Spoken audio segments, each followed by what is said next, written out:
Excuse me, Andrea, I couldn't hear any voice. I think there is no audio in the video.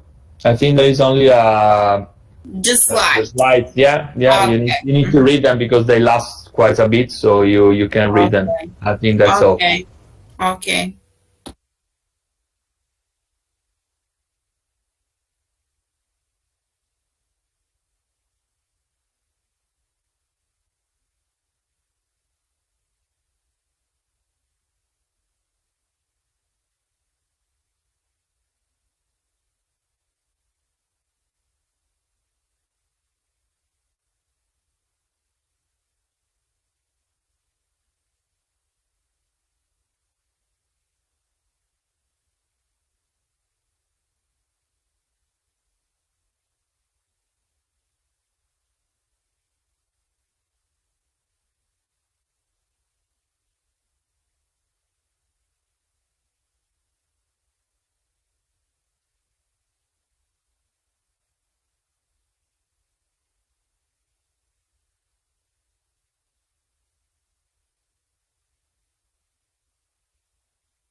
Thank you, Andrea, for displaying this interesting presentation by missing Ekaterina Zemilina.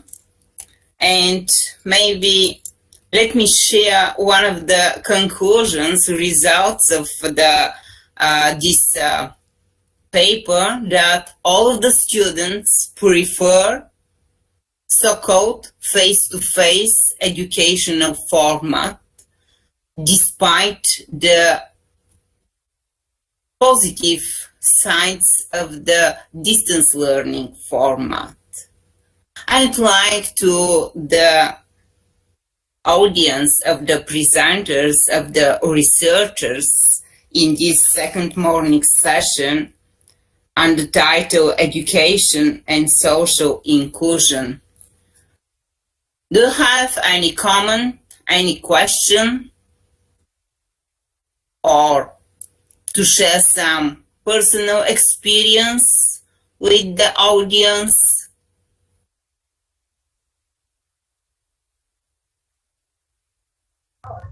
Yeah, so from what I understand, the new digital education formats could be a chance for people with disabilities.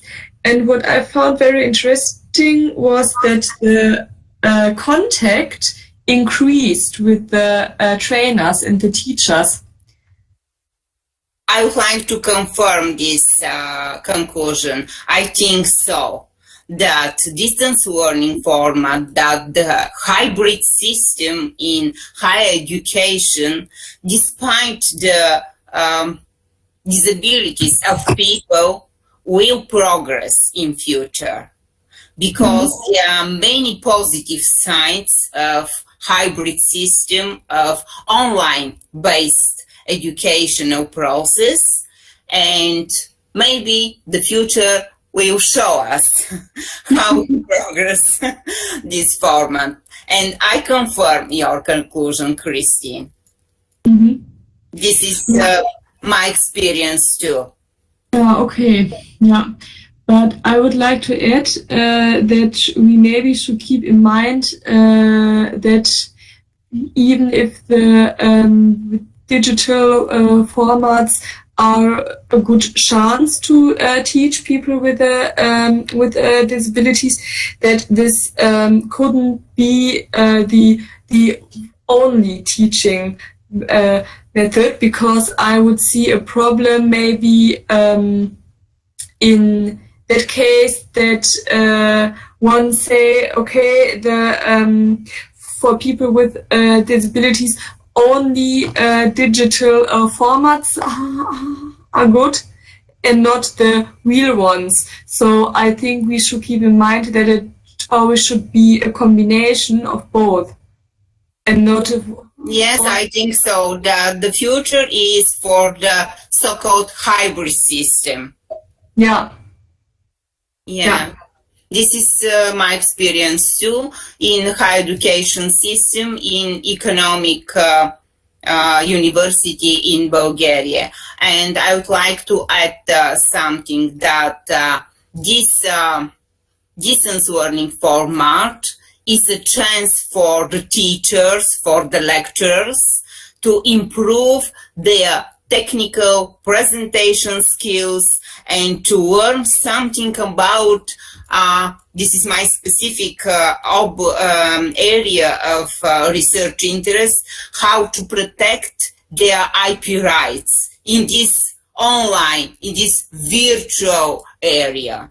How to protect, how to defend your intellectual results as lectures, as visual materials, and so on and so forth. Okay, thank you, Christine. Thank you. If there aren't additional and specific comment, additional questions or specific comment, we may think we may consider that this second morning session is completed. Do you mind? Okay, I would like, as a moderator of this second morning session, to thank you, to thank the presenters, to thank the researchers for their well-based, research-based papers, and to thank you for the participation in the 11th edition of International Conference, Future of Education. Thank you once again, and have a nice time, have a nice afternoon time. Okay, thank you. Andrea, I'm going